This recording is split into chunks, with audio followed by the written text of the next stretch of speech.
BJP की laboratory में हर रोज महिलाओं का बलात्कार होता है। 12 साल में रेप होता है। भोपाल में एक लड़की का बलात्कार होता है और जब उसका भाई उसे बचाने की कोशिश करता है तो पुलिस के सामने उसकी हत्या कर दी जाती है। ये बीजेपी आरएसएस की लेबोरेटरी का काम। बीजेपी के लेबोरेटरी में आदिवासी जिला है। बीजेपी के नेता आदिवासियों के ऊपर पेशाब करते हैं। आडवाणी जी ने अपनी किताब में लिखा था, उन्होंने एक किताब लिखी थी और किताब में लिखा था कि जो आरएसएस और बीजेपी की सच्ची लेबोरेटरी, मतलब सच्चा कारखाना गुजरात में नहीं है मगर मध्य प्रदेश में है। ये उनका कहना था। तो जब मैं इस भाषण की तैयारी कर रहा था तो मैंने सोचा, आडवाणी जी ने कहा था कि मध्य प्रदेश उनकी लेबोरेटरी है, उनका कारखाना है, तो चलो देखते हैं आरएसएस और बीजेपी की लेबोरेटरी में, कारखाने में ये क्या क्या काम कर रहे हैं।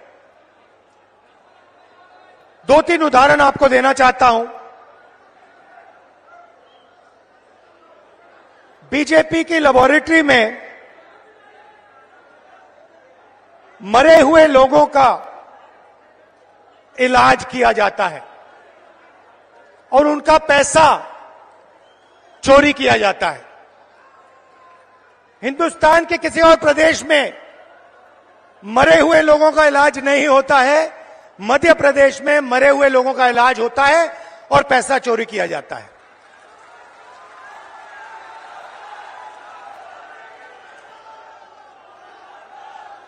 मध्य प्रदेश में और किसी प्रदेश में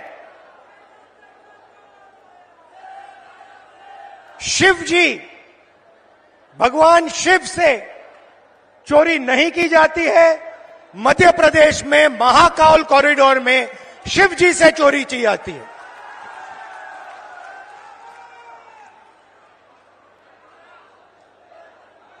बच्चों के जो स्कूल यूनिफॉर्म होती है, उनका मिड डे मील का भोजन का पैसा होता है, वो बीजेपी लेबोरेटरी में उनसे चोरी की जाती है। मध्य प्रदेश के भविष्य से, छोटे छोटे बच्चों से चोरी की जाती है। व्यापम में 1 करोड़ युवाओं के भविष्य को बर्बाद किया जाता है। 40 लोगों की हत्या हो जाती है। एमबीबीएस की सीट बिक जाती है और पटवारी बनने के लिए 15 लाख रुपए की रिश्वत देनी पड़ती है। मगर ये लोग वहां नहीं रुकते।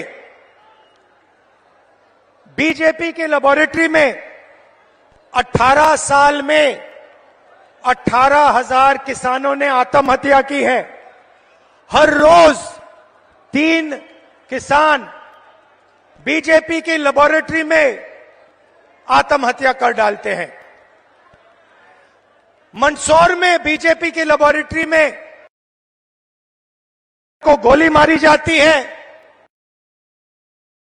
पे 18% और पेस्टिसाइड पे 12% जीएसटी लग जाती है। ठहरिए, बीजेपी की लेबोरेटरी में हर रोज महिलाओं का बलात्कार होता है। 12 साल में रेप होता है। भोपाल में एक लड़की का बलात्कार होता है और जब उसका भाई उसे बचाने की कोशिश करता है तो पुलिस के सामने उसकी हत्या कर दी जाती है। ये बीजेपी आरएसएस की लेबोरेटरी का काम। 45 सिलेंडर 11 और जहां भी देखो वहां पे प्राइवेटाइजेशन और कॉन्ट्रैक्चुअलाइजेशन किया जा रहा है। यह काम बीजेपी की लेबोरेटरी में आपके सामने किया जाता है। बीजेपी के लेबोरेटरी में आदिवासी जिला है। बीजेपी के नेता आदिवासियों के ऊपर पेशाब करते हैं।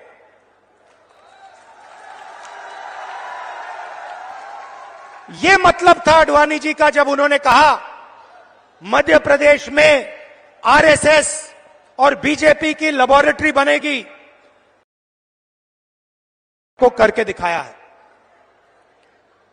आदिवासियों के बीच आया हूं तो आपके बारे में थोड़ा कहना चाहता हूं।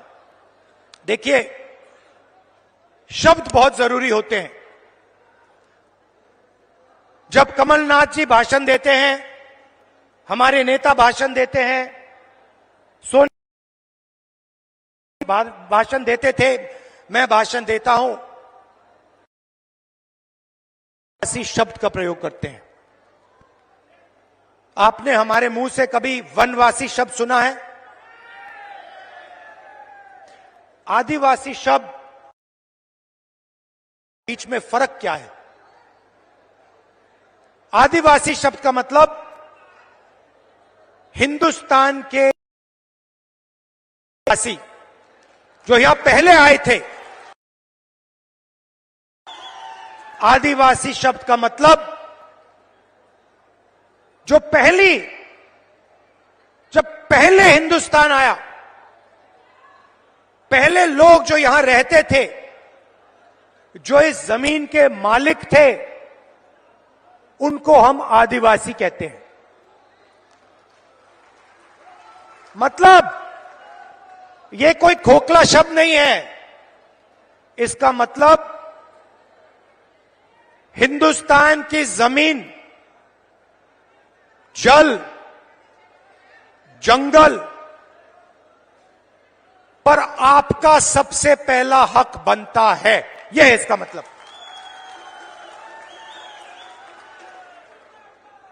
दूसरी तरफ वनवासी मतलब आपका जमीन पे हक नहीं बनता, आप तो जंगल में रहते हो। इसीलिए बीजेपी के लोग, बीजेपी के नेता आदिवासियों पर पेशाब करते हैं। और जब कोविड का समय आता है तो जो जानवर को भी खिलाया नहीं जा सकता, वो मध्य प्रदेश के आदिवासियों को खिलाने की कोशिश करते हैं। सड़ा हुआ अनाज आपको देते हैं। इनका कहना है कि आपको जंगल में रहना है।